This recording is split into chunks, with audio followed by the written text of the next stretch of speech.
All right, ready to dive back into Grimgar. Back into the world of Hide at Gensou no Grimgar. Yeah, it's volume 3 this time. Things get a lot darker for Hurihiro and the crew. Oh, yeah. You guys already know this series, right? It's not your typical fantasy adventure. It's Ah. raw, it's Yeah, gritty. it's been raw and gritty. Yeah. Everyday people struggling to survive Yeah. in a world that's anything but friendly. This one, volume 3, I think, throws them into situations where the stakes are even higher and forces them to confront not just external threats, but internal demons as well. Absolutely. And, in volume 1, we saw them kind of just struggling to survive. Right? Learn the basics of Yeah. fighting and magic. Absolutely. This time, they've leveled up, Yeah, they've leveled up. both literally and figuratively. They got new skills, new equipment. For sure. They're taking on bigger challenges. Yeah. But you quickly realize that experience Right. doesn't necessarily make things easier. Doesn't make it easier, no. In fact, it might make it even harder. Their growth, I think, has brought about a lot of new complexities to their relationships and their individual Virgils. Yeah. Like who? Take Moguzo, for example. Okay. He's always been that strong, silent type. Right. But now he's rocking that imposing bassinet helmet. And he's mastering the steel guard skill. He's got some new equipment. Yeah, he's finally stepping into his role as protector. But that also comes with, Yeah. a peat of responsibility. Yeah. And there's Vanta, Ah, Rand. our resident terrible king of sexual harassment, Yes. as he so eloquently puts it himself. Questionable humor, Yeah, to say the it's least. questionable to say the least. But even he shows signs of growth, Mm-hmm. particularly with his Dark Knight skills, reject and anger. Oh, yeah. They actually add a fascinating layer to his character, Yeah. hinting at maybe a deeper struggle beneath that brash exterior. It makes you wonder if his outrageous behavior is some sort of defense mechanism. It really does. Yeah. To cope The way to with. cope with the pressures and uncertainties of the world. Exactly, and it's definitely more than just comic relief at this point. Oh, for sure. There's a depth to all these characters that you don't always see in light novels. Right. And speaking of depth, our hero, Yes. our cautious leader, Avatar cautious. is wrestling with some pretty heavy stuff in this volume. Yeah. He's feeling isolated from the rest of the party. Like Yeah. he's not on the same wavelength anymore. Yeah, he's terrified of putting them in danger, Mm-hmm. which clashes with their desire to take risks and prove themselves. Yeah. You can really feel that tension Yeah. between his responsibility as a leader Mm. and his deep-seated fear of losing those close to him. Right. It's like he wants to hold on to this idea of safety, of minimizing risk, Yeah, but the reality of Grimgar right. Is that danger is always around the corner. always. And you know what throws another wrench in the mix? What's that? A new character, Oh, Choco. Choco. She's a bit of an enigma. She is, isn't she? This girl with a bob haircut who just appears Uh-huh. out of nowhere, And immediately rubs Hurihiro the wrong way. immediately rubs Haruhiro the wrong way. Mhm. She calls him out on his hesitation, Mhm. his fear, Yeah. even calls him a weak-willed wussy to his face. Straight out, yeah. But isn't it interesting how that Yeah. triggers this sense of familiarity Yeah. in Haruhiro? Mhm. Like he's heard those words before. Yeah, like a... Maybe in a life he can't quite remember. Mhm. It hints at this possible past connection between them. Right. Something lost in the fog of Yeah. their arrival in For Grimgar. sure. It definitely adds another layer of intrigue to their dynamic. Oh, yeah. You're left wondering, What's their history? what is their history? Why does Choco's presence Yeah. and have such a powerful effect on Haruhiro? Right. And how are their paths going to intertwine as Yeah. the story unfolds? And intertwined they do. They do. Because guess what? Charco ends up joining Oh! Haruhiro's party on their next mission. Wow. Operation Two-Headed Snake. Operation Two-Headed Snake. Now this is a big one. This is a big one. We're talking a full-scale assault Uh-huh. on 2 orc strongholds, Deadhead Watching Keep and Riverside Iron Fortress. So a two-pronged attack. Yeah. Interesting. The plan is for 2 separate forces to attack simultaneously. To attack at the same time, yeah. Which, Makes it sound pretty straightforward, right? yeah, sounds pretty straightforward, like a well-executed military operation. Yeah, like it should go off without a hitch. But remember, nothing is ever simple in Grimgar. Never simple. And you get this initial sense that things are going to go smoothly. Mm-hmm. Her hero's party is assigned to the Blue Snake Force, Okay. attacking Deadhead Watching Keep. They even get this cocky leader. Braxton, who's all about theatrics and bravado. Okay. You know, the kind of guy who thinks this is going to be a walk in the park. Right. A cakewalk. But Haruya was not so sure. No. He's sensing a shift, a growing unease. Yeah. It's like he can feel the tension in the air. Like things are about to go sideways. Yeah. And you know what really sets off alarm bells? What's that? Smoke signals rising from the keep. Oh, no. Just as the battle begins. Wow. It's the first sign that the enemy isn't just sitting there waiting Yeah, they're not just waiting around. to be attacked. Right. They're prepared, they're communicating, Yeah, and they're ready to fight back. they are. And that's where the illusion of control Yeah. starts to shatter. All right. Remember how all the volunteer soldiers, Yes. those seasoned veterans, Mhm. were assigned to the Riverside mission? Right. Well, now the orcs are signaling their allies at Riverside. Uh-oh. Which means Which means things are about to get really messy. really messy. The enemy's smarter than they thought. Yeah. They're adapting, they're coordinating, Mm-hmm. and that initial sense of confidence Right. of having the upper hand Mm-hmm. evaporates pretty quickly. Vanishes. And it's not just the smoke signals. Right. The main force attacking the south gate Mm-hmm. runs into some fierce resistance, Yeah. something they weren't expecting. Uh-huh. And then, just as the volunteer detachment thinks they're making progress on the east wall, Right.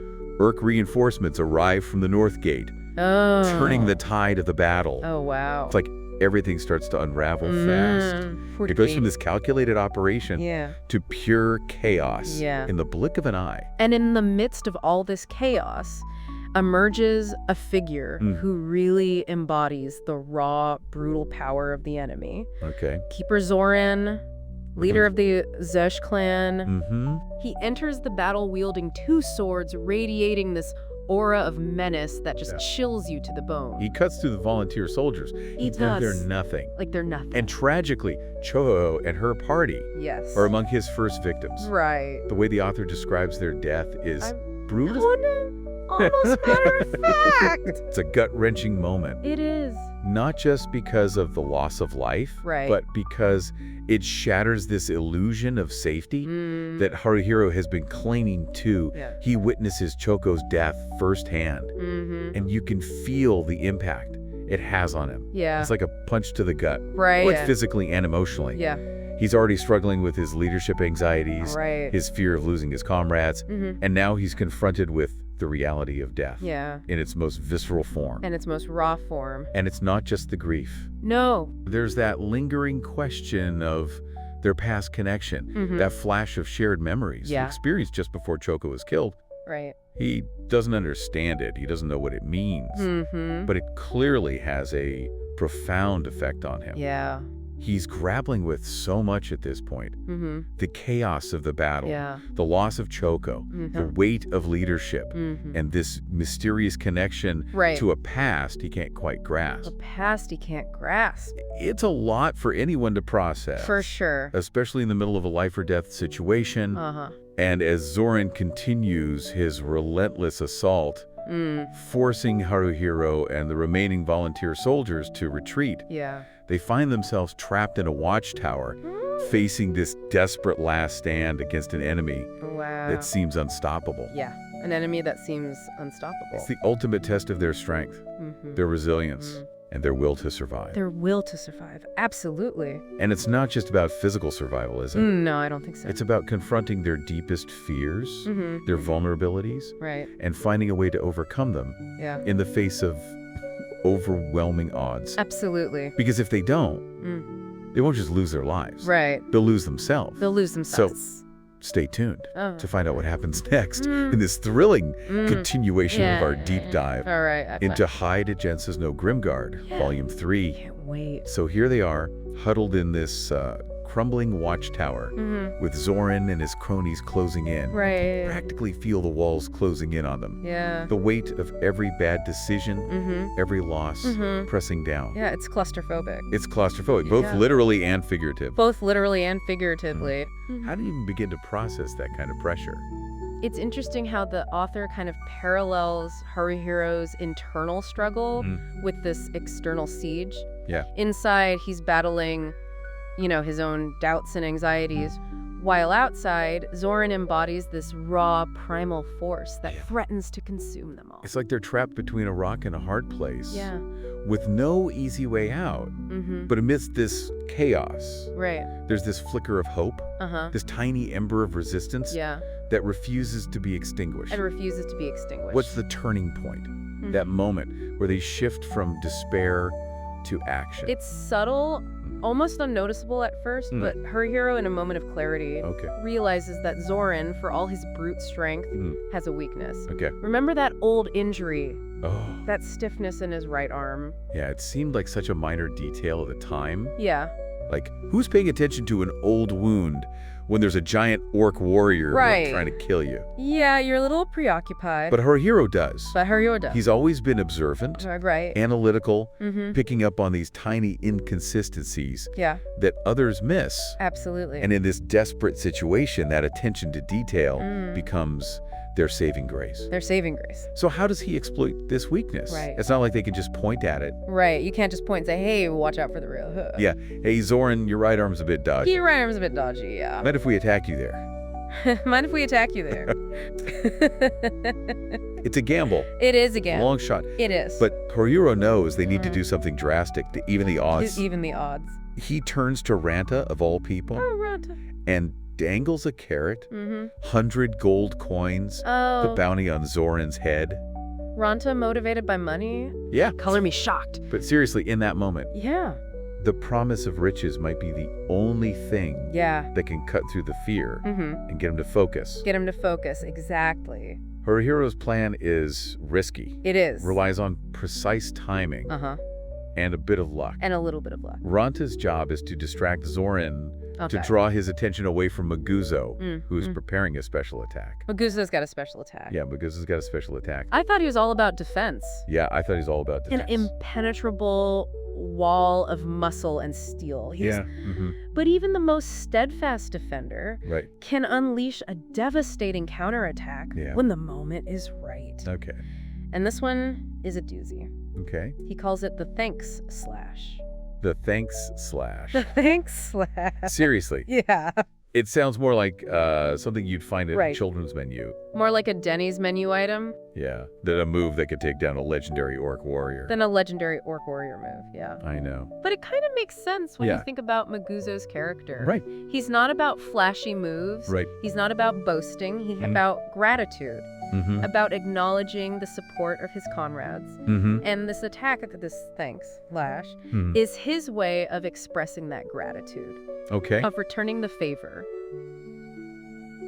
Okay, I'm kind of loving this gentle giant with a heart of gold who can also cleave orcs in two. But does it work? Does it work? Does this oddly named attack actually connect? It does. It does. It does. Okay. Maguzo, battered and bruised, but still standing firm, waits for his moment as Zoran lunges, distracted by Renta's taunts. Okay. Maguzo unleashes the thanks slash, targeting that weakened right shoulder.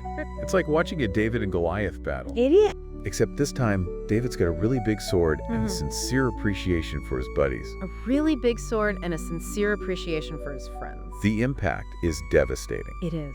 It doesn't kill Zoran outright. Doesn't kill him outright, no. But it staggers him. Creating an opening that Renji, their skilled swordsman, is quick to exploit. Quick to exploit. It's like a chain reaction. It is. One move creating an opportunity for they're starting to work together to capitalize on each other's strengths. Yeah. Like a glimpse of the team they could be if they can just survive this. If they can just survive this. But Zoran's not down for the count just yet. No, he's not. He's wounded. Wounded. Enraged. Enraged. But still dangerous. But still dangerous. And just when it seems like the momentum might be shifting in their favor, disaster strikes. What happens? Bale, the last remaining sorcerer, Bale, unleashes a torrent of flames. Oh no. Incinerating one of the volunteer soldiers and badly burning Ranta.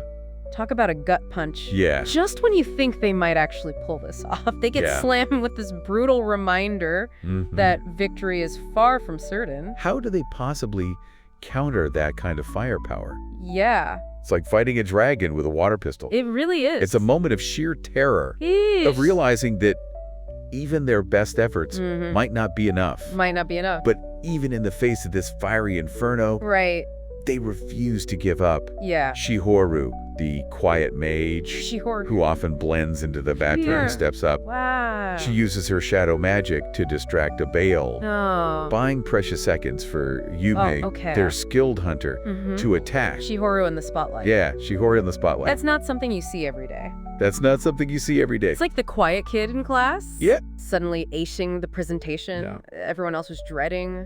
What does she do? How does she distract a firing sorcerer with shadow magic? It's not about brute force. It's about misdirection. It's about playing with perception. She creates these flickering shadows, these illusions that dance around a Bale, making him question what's real and what's not. Yeah. It's enough to break his concentration to give you a clear shot.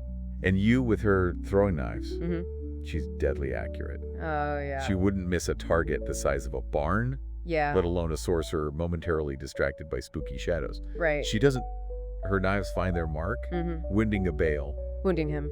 but not taking him down. And not taking him down. He's still a threat, Right. still capable of unleashing another devastating attack. But then But they're something unexpected happens. unexpected. In a battle where a giant orc warrior Right. does a thank slash Yeah, with a thanks slash and a shy mage manipulates shadow, in shadow magic. what could possibly be unexpected? What could be unexpected at this point? Ranta, of all people, Ranta. delivers the final blow. Wow. He uses his Dark Knight skill Exhaust Exhaust. to launch a powerful hip attack, A hip attack. sending a Bale crashing to the ground. Wow. It's a move that's both brutal and effective. Brutal and effective. Completely out of character for Ranta, Yeah. who usually prefers taunts and insults. Right. More of a trash talker than an actual combatant. Ranta being the hero. I know, right? Yeah, that's not what I expected. That's not what I expected. But even a broken clock is right twice a day, Yeah, that's true. right? And in this case, his timing couldn't be better. His timing is impeccable. It's like even he's surprised by his own competence. Yeah, like even he's like, wow, did I do that? Did I just do that? Yeah. And in that brief moment of stunned silence, as a Bale lies writhing on the ground, Right. her hero sees his chance. Okay. He doesn't hesitate. No. He knows this is their only opportunity to eliminate the sorcerer threat. To eliminate the sorcerer threat. So he goes in for the kelp, finishes him off before he can unleash another firestorm. Not quite. Not quite. He knows a direct attack would be too risky. A Bale is still dangerous, even injured. Right. So he does something that reveals a side of him that we haven't seen before. Okay. He uses his stealth skills, Oh. those skills he's been honing in the shadows, to approach a Bale from behind. Okay. He rappels him, Okay. silencing any potential cries for help, and swiftly slits his throat. Oh, wow. It's calculated, efficient, Yeah. ruthless, Yeah. not the act of a hesitant, fearful leader, Mhm. but of someone who understands the gravity of the situation Right. and is willing to do what's necessary to protect his comrades. It's a chilling moment. It is. One that makes you question how far Haruhiro has come, how much he's changed. How much he's changed. Since their arrival in Grimgar. He's still that observant, analytical leader, but there's a darkness there now. There A is. sealiness that wasn't there before. Wasn't there before. It makes you wonder, is this the true Haruhiro? Right. Or is this just a Or is thing this a he's mask? forced to wear? A mask's forced to wear and survive in this unforgiving world. in this unforgiving world. Either way, Yeah. it's clear that the gloves are off. The gloves are off. They've taken down the sorcerers, turned the tide of the battle. Right. But they're not out of the woods yet. Not out of the woods yet. Zoran's still out there. Zoran's still out there. Wounded but not broken. Wounded but not broken. And now it's a straight up brawl. A fight for survival Yeah. against an enemy fueled by rage Rage. and a thirst for revenge. And revenge. How do they possibly stand a chance? How do they possibly stand a chance against this? Like a cornered animal, right? They've taken out the sorcerers, Right. but now they're facing the alpha predator head on. Yeah. Zoran's injured, sure. But he's still got that aura of power, Yeah. that raw fury that makes you question if they can actually pull this off. What's so fascinating here is how the narrative shifts. It's no longer about tactics or strategy. Yeah. It's about pure survival instinct, about digging deep and finding the strength to face down a seemingly unstoppable force. And they're exhausted. Right. They've been fighting for hours, They've been pushing themselves beyond their limits. pushing themselves beyond their limits. Yeah. You have to wonder where they find the energy, Yeah, where do they... the will to keep going. The will to keep going. When everything seems stacked against them. It's the bonds they've forged, I think so. the unspoken understanding that they're in just together. Uh-huh. They've lost friends. Yeah. They've witnessed horrors, They haven't but they haven't broken. But they haven't broken. And that shared experience, that collective trauma, Yeah. has become a source of It's strength. become a source of strength. Absolutely. Okay, but strength alone isn't going to take down Zoran. Right. He's a master warrior, A veteran of countless battles. veteran of countless battles. What's the game plan here? Haruhiro, even in this chaotic melee, is still observing, still analyzing. He notices that Zoran favors his left side, Oh, compensating for that old injury to his right arm. okay. And that tiny detail, that almost imperceptible shift in balance, Yeah. becomes the key to their survival. So how does he use this to their advantage? Right. It's not like they can just, point it out. Right, you can't just be like, hey, Zoran. Hey, by the way. Yeah, your right side's a bit weak mind if we focus our attacks there. Right, exactly. It's about creating an opening, It is. exploiting a vulnerability that Zoran himself might not even be aware of. Yeah, a vulnerability he might not even be aware of. And to do that, they need to push him, Mm-hmm. to force him to react instinctively rather than strategically. Force him to react instinctively. And who better to push someone's buttons than Ranta? Ranta, of course. He might not be the most reliable fighter, Right. but when it comes to getting under someone's skin, Oh, yeah. he's a master. Yuki's an expert. Haruhiro instructs Ranta to keep Zoran's attention, Mm-hmm. to draw his focus away from Muguzo, Okay. who's preparing for another one of those surprisingly effective Okay. thanks. Slash attacks. Thanks, slash. Muguzo's still standing. I know, right? The guy's a tank. He is a tank. He's taken a beating, He has. but he just keeps coming back for more. That unwavering determination, Yeah. that refusal to give up, that's what makes Muguzo such a pivotal character. Yeah, He's the anchor. right. The one who holds the line even when everything seems lost. So Zoran's distracted. Okay. Muguzo's ready to strike. Mhm. What happens next? It's a breathtaking moment. Mm-hmm. Muguzo, despite being battered and bruised, stands firm. Yeah, His bassinet helmet, almost a symbol of his resilience. it really is. He waits for that perfect moment, that split second when Zoran's guard is down Right. and unleashes the smash, targeting that weakened right shoulder. And this time it connects. This time it connects. Yeah. It actually hits the mark. The impact is even more devastating than before. Wow. The force of the blow sends Zoran reeling. That aura of invincibility shattered. Yeah. And Renji, sensing weakness, seizes the opportunity. Renji, Yeah. their silent but deadly swordsman, he's been waiting for this moment, Right. the chance to strike a decisive blow. His attacks are relentless. Driving Zoran back, pushing him to the edge of the platform. Pushing to the edge. Yeah. It's like watching a predator finally cornering its prey. But Zoran's not going down without a fight. No, he's not. He's wounded, Desperate. but still dangerous. But still dangerous. As he tries to escape to regain his footing, Right. Haruhiro does something incredibly risky. Oh. He throws himself at Zoran, What? grabbing onto his right leg, No way. preventing him from He running. throws himself at Zoran. He throws himself at Zoran. That's insane. That's insane. He's practically begging to be crushed. He's practically begging to be crushed. It's a reckless act Yeah. born out of desperation Yeah. and a deep-seated need to protect his comrades. And it works. It works. Zoran, momentarily thrown off balance, stumbles. And that's their chance. Right? The opening they've been waiting for. Everyone converges on Zoran, Okay. Ajido, Ron, Adachi, Chibi-chan, Ranta, Shihoru, Yume. Everybody. Even Mary of Attacks. A Sure. chaotic symphony of steel and magic fueled by rage, grief, Yeah. and a primal desire to survive. Yeah.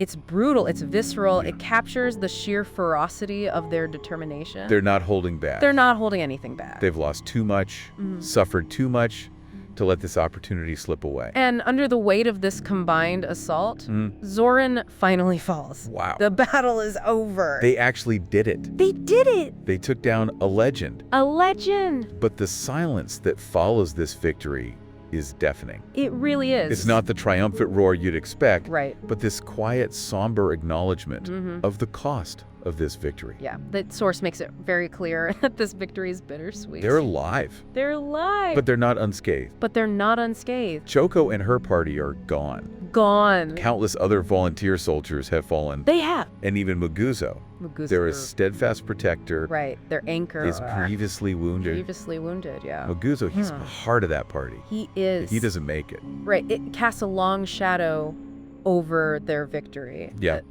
They've proven their strength, their resilience, but at what cost? So where does this leave them? What happens next? Yeah. That's the real question, isn't it? Yeah. They faced death, they stared into the abyss, and emerged, albeit wounded, Right. on the other side. But the trauma of this battle, Yeah. the loss of Choco, the uncertainty of Maguzo's fate, yeah. these are burdens they will carry with them. How will they cope Right. with this grief? With this grief. This profound sense of loss? This profound sense of loss. Will they find a way to heal? To grow stronger? Stronger. To find a new purpose Yeah. in this unforgiving world? That's something I think for all of us to ponder. Yeah. The source leaves us with that lingering question, that sense of unease, that even in victory, there are scars that run deep. Well, thank you for joining us for this deep dive into Yeah. Haida Gensou no Grimgar Volume 3. We'll be back soon All right. with another exciting deep dive into Looking forward to it. the world of light novels. Can't wait.